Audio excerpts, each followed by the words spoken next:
And Fran overheard this as well, heard her talking to them like this. And I took Fran into the back office and I said, what we're going to do, she's promising this cat.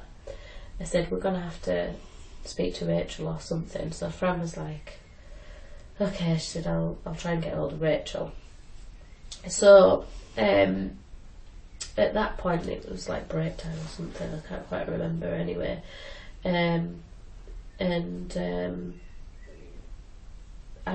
woman had left, but she'd left kind of like, she'd left a bit disheartened, the woman who'd come in, because the cat that she liked and Charlotte had shown her had then said, oh no, it's not available, but I want you to have it, I'm going to make this happen, and really wound her up. Yeah.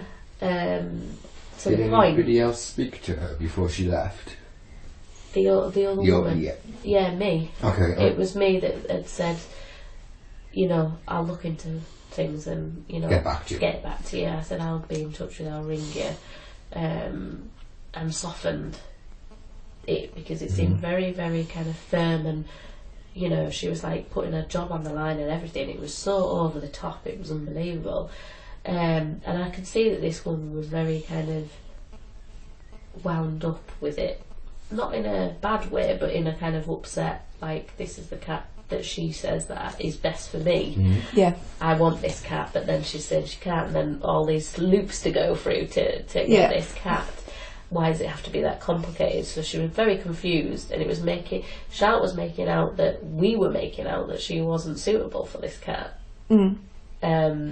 And that she reckoned it was, therefore she was going kind of bigging up the fact that she knows what's right and she'll make it happen, and, you know, and she'll speak to the big bosses and she'll sort this because they listen to her. It was a bit bizarre. Anyway, so me and Fran had a bit of a quick word about it, and then Fran was like, look, I'll try and get hold of Rachel. So she went off to the back of the site, and I was in reception. I went off for my break. I think it was Lois came and covered me, and then I came back from my break and I found Charlotte on the phone to Ali Jones.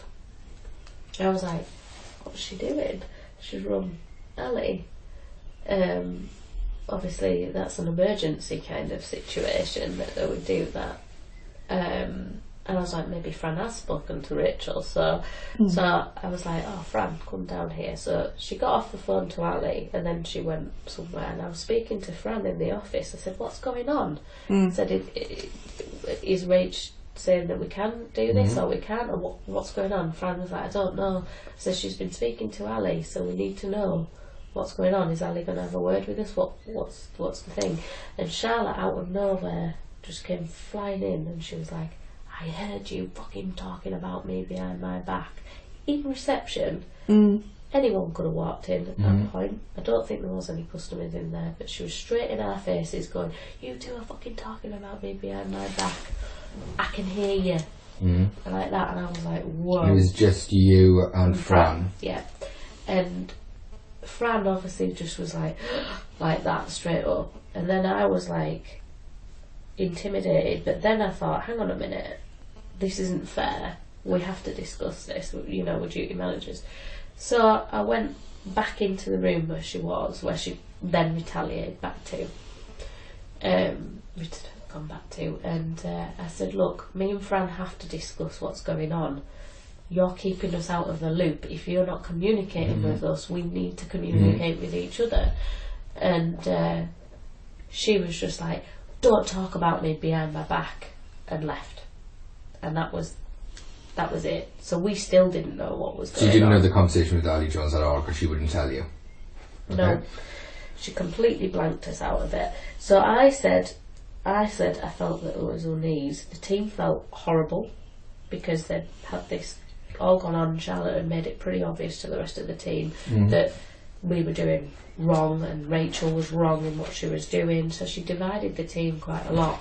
It was very uncomfortable. I ended up having my lunch outside, away from them.